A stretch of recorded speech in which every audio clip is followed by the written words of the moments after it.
Le président somalien Mohamed Abdullahi Farmajo a rejeté la décision du Premier ministre Hussein Roble d'expulser un émissaire de l'Union africaine pour mauvaise conduite.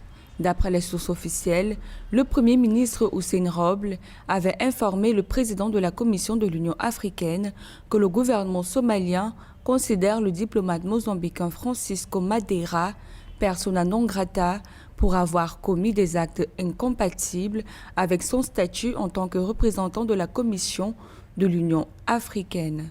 Ce dernier avait par la suite reçu l'ordre de quitter le pays. Notons que pour l'heure, aucun détail sur les fautes présumées de l'envoyé spécial de l'Union africaine n'a encore été donné par le Premier ministre. Toutefois, cette décision est prise 5 mois après que l'adjoint de Francisco Madeira, le diplomate ougandais Simon Mulongo, ait été mis à la porte après avoir été accusé d'actes similaires.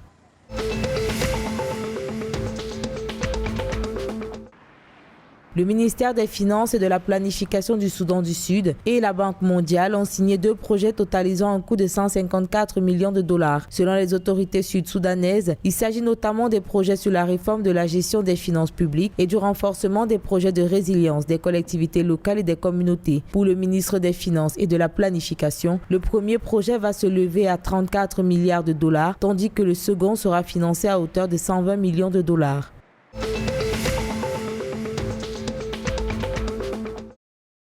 Le Rwanda fait face à une flambée des prix du blé. Selon des observateurs, la cause profonde de cette flambée est attribuée à la guerre entre l'Ukraine et la Russie. Ainsi, la forte dépendance du pays à l'égard des importations de blé le contraint à chercher des importateurs alternatifs dont les prix sont élevés. Selon les données officielles, le blé russe représentait 64% des importations totales du blé du Rwanda.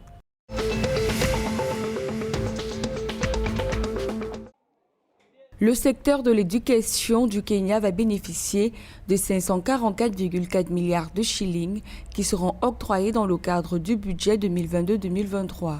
Par ailleurs, 1,2 milliard de shillings ont été alloués pour assurer la formation des enseignants sur le programme basé sur les compétences, tandis que 1,96 milliard de shillings ont été attribués au programme d'alimentation scolaire.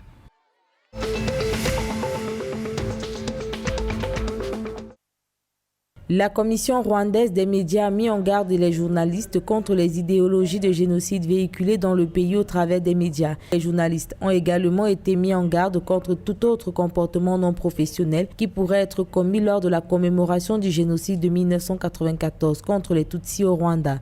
Cette annonce signée par le secrétaire exécutif de la Commission exhorte également les professionnels des médias, y compris ceux opérant en ligne, à surveiller les commentaires qui peuvent impliquer ou appeler au divisionnisme.